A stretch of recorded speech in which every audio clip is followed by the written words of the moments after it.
नमस्कार, मी संतोष सुतार आणि आपण पाहतात सीएल माझा. विद्येचं दान हे सर्वश्रेष्ठ दान आहे. त्यामुळे सर्व गावांनी राजकारण बाजूला ठेवून शाळेच्या माध्यमातून एकत्र यावं आणि आपल्या पाल्याचं उज्ज्वल भविष्य घडवावं हेच काम तडशिनहाळ शाळेने केलं असून तालुक्यातील ही शाळा सर्वांना आदर्शवादी ठरली आहे. इतर शाळांनी त्यांचं अनुकरण करावं असं आवाहन चंदगड विधानसभा मतदारसंघाचे आमदार शिवाजीराव पाटील यांनी केलं. तडशिनहाळ शाळेच्या भेटी दरम्यान ते बोलत होते. आमदार पाटील यांनी तालुक्यातील शाळांना भेटी देत विद्यार्थ्यांना शुभेच्छा दिल्या. दरम्यान त्यांनी गटशिक्षण अधिकारी वैभव पाटील यांच्यासोबत तहसीनहाळ येथील आदर्श शाळेला भेट दिली.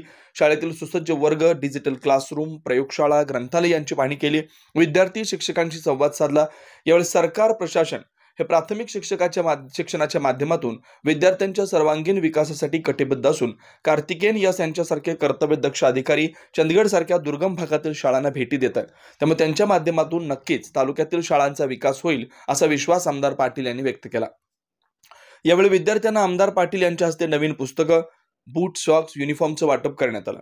यावेळी माजी मंत्री भरमोहन पाटील, गट शिक्षण अधिकारी वैभव पाटील, मुख्याध्यापक GL चांदेकर, सरपंच पुंडलिक बोलके, उपसरपंच विष्णू करडे, आप्पाजी करडे, रामलिंग गुरव, रवींद्र कोनेवाडकर, राजू बोलके, ग्रामसेवक रणजित पाटील, सुरेखा गिरीबुवा, शिक्षण समिती अध्यक्ष, सर्व समिती सदस्य, शिक्षक वृंद, विद्यार्थी, ग्रामस्थ उपस्थित होते.